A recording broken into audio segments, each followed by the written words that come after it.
गया। 5 students, standard 5 students, I have already explained first chapter.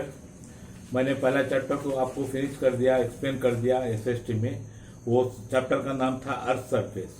और chapter number 2 में जो चैप्टर का नाम है लैटिट्यूड्स एंड लॉन्गिट्यूड्स, इसका है ना सारे पॉइंट मैंने आपको पिछले क्लास में एक्सप्लेन कर चुका था। अब एक लास्ट पॉइंट बचा हुआ है, वो है ग्रिड है। वो ग्रिड पॉइंट में जो अब मैं आपको एक्सप्लेन करने जा रहा हूँ। स्टैंडर्ड 5 के स्टूडेंट्स अच्छी तरह से ध्यान से सुनेंगे। Longitudes and latitudes criss cross each other to form a network of lines known as grid. ये लॉन्गिट्यूड्स है और ये लैटिट्यूड्स है, एक दूसरे को क्या करता है, इंटरसेक्ट करता है। क्रिस क्रॉस मतलब क्या होता है, जैसे कि अभी उदाहरण मैं बता रहा हूं कि आपको ये पृथ्वी का फोटो है। ये लाइन है, ऐसे भी है लाइन। ये लाइन है, ऐसे भी है। इस लाइन एक दूसरे को जो है ना जो क्रॉस करता है, इस क्रॉस करने की प्रक्रिया को क्रिस क्रॉस बोलते हैं। क्या बोलते हैं? क्रिस क्रॉस बोलते हैं। और ग्रिड किसको बोलते हैं? यहां पर जो बीच में जो जहां पर एक क्रॉस करता है, ये पॉइंट को क्या बोलते हैं? ग्रिड बोलते हैं। क्या बोलते हैं इसे? ग्रिड बोलते हैं। The point in the grid where the latitude and longitude intersect each other is called coordinate. और इसको क्या बोलते हैं, समझ गए ना? क्रिस क्रॉस जहां पर होता है उसको क्या बोलते हैं अंग्रेजी में? कोऑर्डिनेट बोलते हैं। क्या बोलते हैं इसे अंग्रेजी में? कोऑर्डिनेट बोलते हैं। समझ गए ना? Coordinate help us to locate any place और पॉइंट ऑन द अर्थ। एक कोऑर्डिनेट की मदद से है ना पृथ्वी के ऊपर किसी जगह को है ना, किसी जगह को या किसी देश को है ना बहुत हम आसानी से क्या कर सकते हैं? लोकेट कर सकते हैं, पकड़ सकते हैं। किसी आसानी से उस जगह को हम पहचान कर सकते हैं, देख सकते हैं। Let us understand with the help of the map given above in map।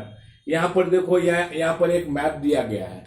इसमें भी क्या है? लॉन्गिट्यूड लैटिट्यूड का है ना इंटरसेक्ट करके है ना ग्रिड पॉइंट पर ये बताया गया है। समझ गए? In this map the columns are labelled on the top with the letter ABCD। और ऊपर यहाँ पर कॉलम ABCD बोल के ऊपर का कॉलम के ABCD का से ABCD लिखा गया ऊपर के कॉलम में। समझ गए ना? The rows are labelled with 1 2 3। तो ऊपर का कॉलम क्या हो गया समझने के लिए? ABCD हुआ और नीचे के कॉलम को 1 2 3 4 बोल के दिया गया है। Ravi's house is located in the grid box square formed in a column A row 4। यहां पर देखो रवि का घर है। कहां पर है रवि का घर? रवि का घर प्लेग्राउंड रवि का हाउस क्या है? ये जो ऊपर जो ए दिया है एक कॉलम का चौथा रो मतलब है 1 2 3 4 के जो रो है वो चौथा रो में क्या है? रवि का घर है। उसी तरह Ravi's house is located in the grid box form from a row 4। तो इसे हम समझ जाएंगे, ये का जो रो है उसमें नीचे जो 4th कॉलम है वो 4th कॉलम में क्या है? रवि का घर है। इस तरह हम पकड़ लेंगे। Name of the grid box is A4। और इस इलाका को हम क्या करके पुकारेंगे? अब A4 बोल के पुकारेंगे।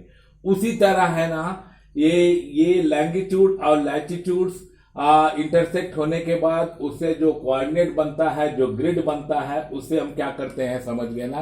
किसी जगह को है ना बहुत अच्छी तरह से हम लोकेट करने में हमको ये ग्रिड और है ना ये ग्रिड और दूसरी बात ये कोऑर्डिनेट जो बनता है, जो ग्रिड इंटरसेक्ट करने के बाद जो पॉइंट पर जो ग्रिड बनता है उसके मदद से हम क्या करते हैं?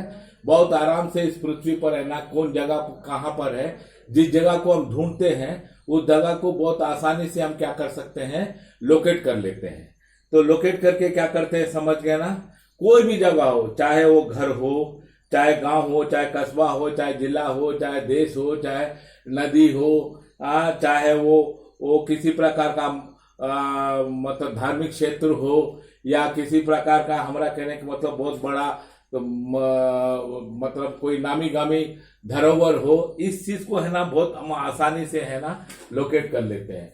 सबसे बड़ी इससे हमें एक फायदा क्या मिलता है कि सबसे बड़ा फायदा यही मिलता है क्या कि पृथ्वी का कोई भी जगह को हम अगर जानना चाहे, अगर लोकेट करना चाहे तो ये ग्रिड और कोऑर्डिनेट की मदद से हम क्या करते हैं, पृथ्वी पर बहुत आराम से हम लोकेट कर लेते हैं। तो आज आपका है ना स्टैंडर्ड 5 के students, today I have completed chapter number 1। आज आपका फिनिश हो गया। चैप्टर नंबर 1 था द अर्थ सरफेस, वो भी मैं कंप्लीट कर चुका हूं। अब रह गई क्या कि आपका सेकंड चैप्टर है, सेकंड चैप्टर आपका कि चैप्टर नंबर 2 जो लॉन्गिट्यूड्स और लैटिट्यूड्स का सेकंड चैप्टर है, वो भी आज फिनिश हो चुका है। तो जिस प्रकार पढ़ाने की जो मटेरियल मिली है उस प्रकार है ना स्टैंडर्ड 5 आपका एसएसटी आज 2 चैप्टर का जो हम लोग को अभी तत्काल सिलेबस मिला है वो 2 चैप्टर मैं फिनिश कर चुका हूं। आज मेरा काम इसका एसएसटी का स्टैंडर्ड 1 और स्टैंडर्ड 2 दोनों चैप्टर को मैं फिनिश करके वो किया हूं। आगे है ना फिर जैसा मटेरियल मिलता है और उसी तरह है ना फिर आपको है ना फिर मैं पढ़ा दूंगा। और इसमें किसी प्रकार का आपको संदेह या डाउट या किसी प्रकार का है तो आप इसको रेस कर सकते हैं, और इसको है ना रेस करने के बाद है ना फिर है ना जो प्रश्न जो शंकाएं हैं जो डाउट है वो रेस कर सकते हैं। उसको है ना भली भांति है ना उसका जवाब है ना मैं आपको भली भांति इसी के मार्फत समझा के आपको पढ़ा दूंगा। और इसी के लिए कोई वो किसी प्रकार का है ना चिंता या किसी प्रकार का है ना कष्ट झेलने की कोई जरूरत नहीं है। और हम आपके साथ है ना हमेशा हैं, और आपके साथ है ना हमेशा है। और किसी प्रकार की ये दोनों पार्टों में किसी प्रकार के है ना डाउट या शंका या किसी प्रकार का आपको है ना कहीं पर अगर समझ में नहीं आता है तो वो चीज को मैं भली भांति फिर आपको एक्सप्लेन कर दूंगा। इसकी जानकारी हमें मिलनी चाहिए। तो स्टैंडर्ड 5 स्टूडेंट्स, चैप्टर नंबर 1 और chapter number 2 today I have completed. First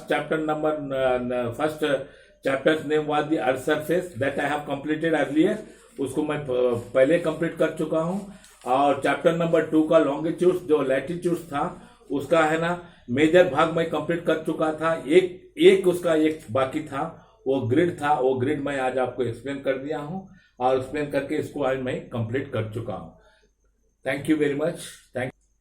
इसको मैं मेरा जो लेक्चर है उसको भली भांति आप घर में बैठ के सुनेंगे और समझेंगे और किताब से मिला के देख लेंगे, और सही ढंग से है ना घर पर बैठ के है ना पाठ को है ना अपने तरफ से भी आप पढ़ के भी देख लेंगे। और मैंने ईच एंड एवरी पॉइंट को है ना पॉइंट वाइज आपको एक्सप्लेन कर चुका हूं। Thank you very much.